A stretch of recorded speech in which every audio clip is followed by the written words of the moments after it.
জীবন স্মৃতির পরবর্তী অংশ। কবিতা রচনারম্ভ। আমার বয়স তখন 7-8 বছরের বেশি হইবে না। আমার এক ভাগিনেয় শ্রীযুক্ত জ্যোতিপ্রকাশ আমার চেয়ে বয়সে বেশ একটু বড়। তিনি তখন ইংরেজি সাহিত্যে প্রবেশ করিয়া খুব উৎসাহের সঙ্গে হ্যামলেটের স্বগত উক্তি আওড়াইতেছেন। আমার মতো শিশুকে কবিতা লেখাইবার জন্য তাহার হঠাৎ কেন যে উৎসাহ হইল তাহা আমি বলিতে পারি না।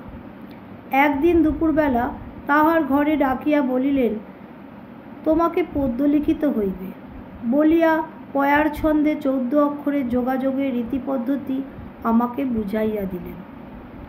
পদ্য জিনিসটিকে এ পর্যন্ত কেবল ছাপার বইতেই দেখিয়াছি। কাটাকুটি নাই, ভাবচিন্তা নাই, কোনোখানে মর্তজনচিত দুর্বলতার কোনো চিহ্ন দেখা যায় না। এই পদ্য যে নিজে চেষ্টা করিয়া লেখা যাইতে পারে এ কথা কল্পনা করিতেও সাহস হইল না।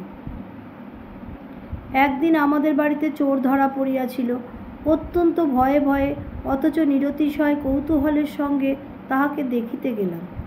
দেখিলাম নিতান্তই সে সাধারণ মানুষের মতন। এমন অবস্থায় দারোয়ান যখন তাহাকে মারিতে শুরু করিল আমার মনে অত্যন্ত ব্যথা লাগিল। পদ্য সম্বন্ধেও আমার সেই দশা হইল। গোটা কয়েক শব্দ নিজের হাতে জোড়াতাড়া দিতেই যখন তাহা পয়ার হইয়া উঠিল তখন পদ্য রচনার মহিমা সম্বন্ধে মোহ আর টিকিল না। এখন দেখিতেছি পদ্য বেচারার উপরেও মার্স হয় না, অনেক সময় দয়াও হয়, কিন্তু মারও ঠেকানো যায় না, হাত নিষ্পিস করে। চোরের পিঠেও এত লোকের এত বাড়ি পড়ে নাই। ভয় যখন একবার ভাঙিল তখন আর ঠেকাইয়া রাখে কে? কোনো একটি কর্মচারীর কৃপায় একখানি নীল কাগজের খাতা জোগাড় করিলাম। তাহাতে সহস্তে পেন্সিল দিয়া কতগুলা অসমান লাইন কাটিয়া বড় বড় কাঁচা অক্ষরে পদ্য লিখিতে শুরু করিয়া দিলাম। আজ এই পর্যন্ত।